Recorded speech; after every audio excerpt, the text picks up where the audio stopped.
अस्सलाम वालेकुम दोस्तों, कैसे हो? उम्मीद है कि सब खैरियत से होंगे। अल्लाह आप लोगों को ऐसे ही खुश रखे।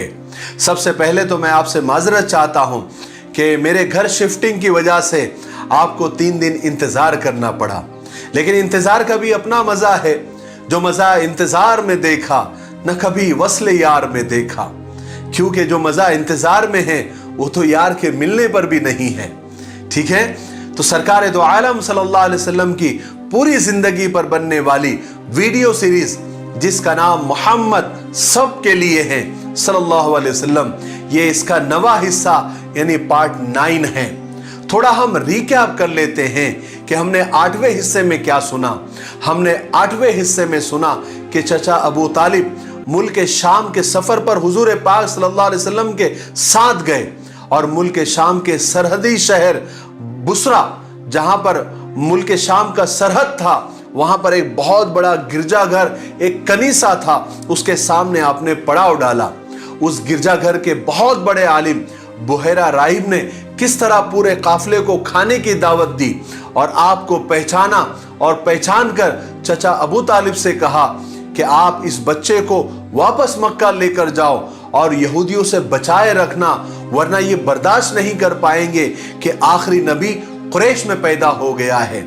इसलिए चचा अबू तालिब ने शाम का आगे का जो बिजनेस टूर था, जो तिजारती सफर था, उसको कैंसिल करके उसी सरहदी शहर बुसरा से मक्का वापस आ गए ताकि आप सल्लल्लाहु अलैहि वसल्लम की हिफाजत हो सके। चलिए अब आगे सुनते हैं। अब हुजूर पाक सल्लल्लाहु अलैहि वसल्लम की उम्र 12 साल से ज्यादा हो चुकी थी और आपका ज्यादा वक्त तन्हाई में गुजरता।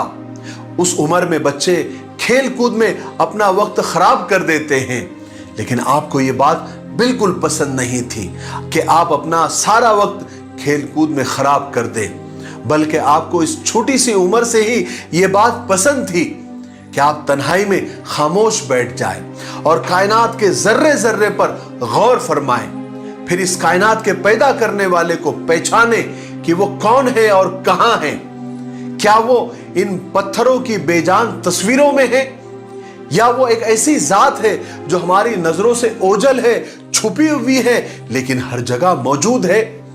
आपके दिल ने कभी इस बात को कबूल ही नहीं किया कि पत्थरों के इन पुतलों में कोई ताकत हो सकती है, किसी को मारने की, किसी को जिलाने की, किसी को बीमार करने की, किसी को सेहत देने की, किसी को रोजी देने की, किसी को भूखा रखने की।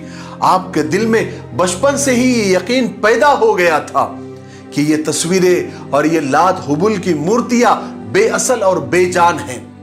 ये खुद अपने नफा नुकसान के लिए बेबस है। आदमी के अपने हाथ से बनाई हुई ये सब चीजें इबादत के लायक हो ही नहीं सकती। मगर आप जब देखते कि आपके कौम के लोग उन्हीं पुतलों की इबादत करते हैं, उन्हीं के सामने सर झुकाते हैं, सब छोटे बड़े, अमीर गरीब, आका गुलाम, सब उन पत्थरों की इबादत करते हैं, उस वक्त आपके दिल को बहुत तकलीफ होती थी। मगर सीधा रास्ता कौन सा है और किधर है?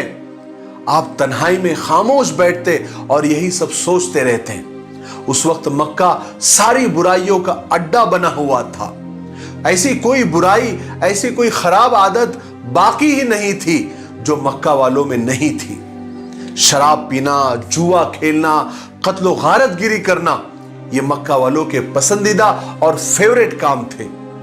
इसलिए मक्का के बच्चे भी जब बड़ों का ये काम देखते और बड़ों को ये काम करता हुआ देखते तो बचपन से ही उनकी तरबियत वैसी होती और वो वैसे ही काम करना शुरू कर देते। फिर जब मक्का वाले आपको देखते तो हैरत करते कि हुजूर पाक सल्लल्लाहु अलैहि वसल्लम ना अपने दोस्तों के साथ इधर उधर फिरते, ना उनके साथ खेलते, बल्कि इस बचपन के जमाने में भी आप अपना वक्त इस तरह गुजार रहे हैं जैसे बड़ी उम्र के लोग गुजारते हैं। बड़ों का अदब करना, एहतराम से बात करना, इज्जत करना, छोटों से प्यार और शफकत से पेश आना, औरतों की इज्जत करना, गरीबों की मदद करना, इस तरह आपका बचपन हर बुराई से पाक गुजरा, शराफत, नेकनामी और बुजुर्गी के साथ गुजरा। फिर आपने उसी उम्र में बकरियां चराना शुरू कर दी। जो लोग चाहते अपनी बकरियां आपके हवाले कर देते। आप उन्हें जंगल में ले जाते, वहां दिन भर बकरियां चरती और आप उनकी निगरानी फरमाया करते थे। लोग आपके अखलाक, आपकी आदतों को देखते और आपकी उम्र को देखते तो उन्हें बड़ी हैरत होती। आपकी सच्चाई, आपकी पाकीज़गी को देखते तो उनके दिलों में आपके लिए जबरदस्त एहतराम पैदा हो जाता। आपकी सच्चाई, नेकी, शराफत ने सारे मक्का में आपकी मोहब्बत, इज्जत पैदा कर दी थी। यही वजह थी कि आपका नाम मक्का वालों ने अमीन यानी अमानतदार रख दिया था। फिर आप उसी नाम से पुकारे जाने लगे। उस जमाने में मक्का के करीब हर साल कुछ मेले लगा करते थे। बड़े छोटे हर तरह के मेले मक्का के करीब लगा करते थे। लोग दूर दूर से वहां पर बड़े बड़े बिजनेसमैन, बड़े बड़े ताजिर आते थे, वहां अपनी दुकान, अपनी शॉप्स लगाते थे। उनमें सबसे बड़ा मेला उकास का मेला था, जिसका नाम उकास था।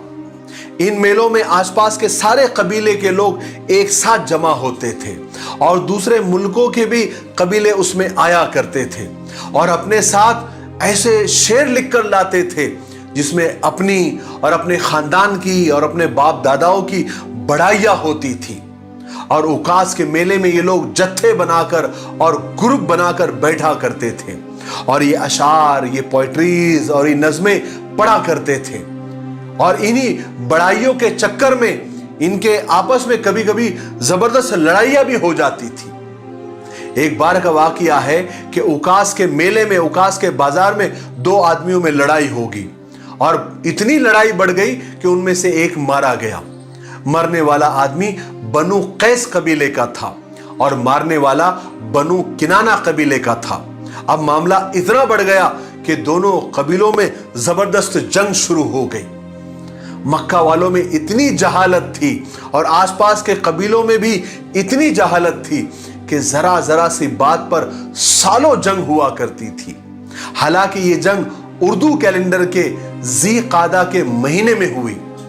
हालांकि मक्का वाले लाख जाहिल सही, अनपढ़ सही, गुनहगार सही, गवार सही, लेकिन 4 महीने इनके नजदीक बहुत एहतराम वाले थे। ज़ी कादा, ज़िलहज्जा, मुहर्रम और रजब, इन महीनों में इनके नजदीक जंग बिल्कुल हराम थी। इन महीनों में बड़ी बड़ी जंग रुक जाया करती थी, बल्कि रोक दिया करते थे। लेकिन इस जंग में इन दोनों कबीलों को, बनु कैस और बनु किनाना को, इतना जोश आ गया कि इन्होंने इस मोहतरम महीने का भी ख्याल नहीं रखा, जिससे सारे अरबों को और मक्का वालों को बहुत दुख हुआ। यहां तक कि वो दोनों कबीलों की जंग बढ़ते बढ़ते इतनी बढ़ गई कि उन्होंने कुरैश पर भी हमला कर दिया, जिससे जो है कुरैश और भड़क गए। उन्होंने फिर जंग की तैयारियां शुरू कर दी और इस जंग को मक्का की हिस्ट्री में और मक्का की तारीख में हर्बे फुज्जार यानी गुनाहों और बगावत वाली जंग का नाम दिया गया। उस वक्त हुजूर पाक सल्लल्लाहु अलैहि वसल्लम भी जवान हो चुके थे, इसलिए आपको भी उस लड़ाई में शरीक होना जरूरी था। चुनांचे आप भी उस मैदान जंग में तशरीफ ले गए। उस जंग में आपके सारे चचा भी शरीक थे। आप सल्लल्लाहु अलैहि वसल्लम इस जंग में शरीक जरूर हुए थे, लेकिन आपने लड़ाई नहीं लड़ी, बल्कि सिर्फ अपने चाचाओं का डिफेंस किया, उनकी हिफाजत की। यह पहली जंग थी आप सल्लल्लाहु अलैहि वसल्लम की जिसका नाम हर्बे फुज्जार था, जिसमें आप सल्लल्लाहु अलैहि वसल्लम खुद शरीक हुए थे। इसी तरह आपकी जवानी के जमाने में एक दूसरा अहम और बड़ा वाकया हुआ, जिसको हल्फुल फुजूल कहते हैं। अब हल्फुल फुजूल अरबी का इतना गाढ़ा लफ्ज सुनकर आप घबराइए नहीं, मैं आपको समझाता हूं कि यह हल्फुल फुजूल क्या है। यह हल्फुल फुजूल एक अहदनामा, एक एग्रीमेंट था, जिसमें सब मक्का वालों ने मिलकर और सारे कबीलों ने मिलकर कसम खाई थी और उस पर मोहर लगाई थी, दस्तखत की थी कि अब मक्का में किसी पर जुल्म होगा, अत्याचार होगा तो हम नहीं सहेंगे। हम मजलूम का यानी जिस पर जुल्म हुआ है उसका साथ देंगे। जब तक जालिम को सजा ना मिल जाए हम चैन से नहीं बैठेंगे, क्योंकि पानी अब सर से ऊंचा हो गया था। लोग बाहर से आकर, दूसरे मुल्कों से आकर और दूसरे की जगह के कबीलों से आकर उस मेलों में आकर जंगें शुरू कर दिया करते थे और बाहर से आकर मक्का वालों पर जुल्म कर देते थे। जैसे कि अभी बनु कैस और कनाना ने कुरैश पर ही हमला कर दिया, बाहर से आए और मक्का के जो मशहूर कबीला कुरैश पर ही हमला कर दिया। इसलिए ये एग्रीमेंट और ये हलफनामा बनाने की ज़रूरत पेश आई कि एक इत्तेहाद, एक इत्तेफाक, एक अलायंस कर दिया गया सब कबीलों के अंदर कि अब मक्का वालों पर जुल्म हुआ तो बर्दाश्त नहीं किया जाएगा। और ये एग्रीमेंट, ये हलफनामा एक मक्का के बड़े सरदार अब्दुल्ला बिन जदान तैमी के घर में हुआ था। इस मजलिस में बड़े बड़े दिग्गज और सरदार और बड़े बड़े कबीले उसमें मौजूद थे, जैसे बनु हाशिम, बनु मुत्तलिब, बनु असद, बनु जोहरा, बनु मुर्रा वगैरह सब इसमें, सारे कबीले इसमें शामिल थे। इन सब खानदानों ने और कबीलों ने मिलकर ये एग्रीमेंट किया था जिसका नाम हल्फुल फुजूल रखा था। मुझे उम्मीद है कि आप हल्फुल फुजूल को समझ गए होंगे। खुद हुजूर पाक सल्लल्लाहु अलैहि वसल्लम भी उस वक्त उस हलफनामे में और एग्रीमेंट के वक्त शरीक थे और उस वक्त आपकी उम्र 20 साल से भी ज्यादा हो चुकी थी और आप इस एग्रीमेंट में इसलिए शरीक हुए थे कि ये मामला मजलूमों को और मुसीबत ज़दा लोगों को इंसाफ दिलाने का और उनको मदद करने का था, जो कि आपका असल जज्बा था, असल काम था, क्योंकि आप हमेशा गरीबों की, मुसीबत ज़दा लोगों की मदद किया करते थे, उनके दुख दर्द में काम आया करते थे। इसलिए आपने इस एग्रीमेंट, इस अहदनामे, इस हल्फुल फुजूल जिसका नाम है, उसमें बढ़ चढ़कर हिस्सा लिया था। आखिर में एक बात आप लोगों से करनी है कि मैं ये सब डिटेल और ये तफसील और ये बारीक बारीक बातें बताना इसलिए ज़रूरी समझता हूँ कि बहुत सारे लोग बहुत गौर से ये सीरत पाक की सीरीज सुन रहे हैं, देख रहे हैं, और मैं चाहता हूं कि उनके सामने ये सारी बातें आ जाए ताकि आने वाली जो सीरत पाक की वीडियोस है और पूरी सीरत मुबारका है वो अच्छी तरह से समझ में आए।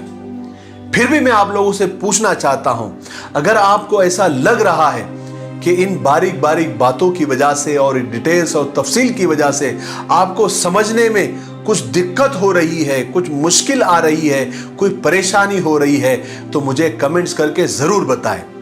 जो लोग ये चाहते हैं कि बारीक बारीक बातें भी बताई जाए, वो लोग भी कमेंट्स करें और मुझे बताएं।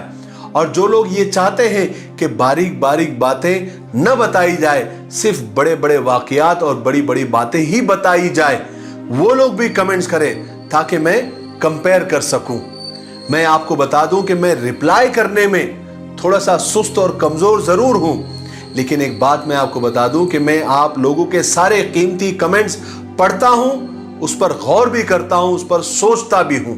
आप ऐसा ना समझे कि मेरा रिप्लाई नहीं आ रहा है तो मैं पढ़ नहीं रहा हूं। मैं आपके हर एक कमेंट्स मेरे लिए बहुत इंपॉर्टेंट और बहुत अहम होते हैं। ठीक है, तो मैं आपके कमेंट्स का इंतज़ार कर रहा हूं ताकि मैं आने वाली जो सीरीज़ और वीडियोज़ हैं उसमें मैं आप जैसा चाहते, क्योंकि मैं आप पर बोझ नहीं डालना चाहता, जितना आप सुनना चाहते हैं मैं उतना ही आपको सुनाना चाहूँगा। लेकिन मेरे हिसाब से छोटी छोटी बातें भी जो समझ में आ सके वो बताना ज़रूरी है। ये मेरी अपनी राय है, फिर आप लोग अपनी राय दीजिए। ठीक है, तो आज के लिए इतना काफ़ी है। वीडियो काफ़ी लंबा हो रहा है। हम 10वें हिस्से में यानी पार्ट 10 में हम सुनेंगे हुजूर पाक सल्लल्लाहु अलैहि वसल्लम और हज़रत खदीजा रज़ी अल्लाह तआला अन्हा की ज़िंदगी की यानी जो शुरुआत है, किस तरह से बिजनेस और तिजारत से हुई और फिर बाद में जाकर कैसे उनका निकाह हुआ, ये हम 10वें हिस्से में आपको मुकम्मल तफसील से और डिटेल में आपको सुनाएंगे। तब तक मेरे लिए, पूरी उम्मत के लिए और पूरी इंसानियत के लिए खैर और भलाई की दुआ करते रहे। अस्सलामु अलैकुम व रहमतुल्लाहि व बरकातुहू।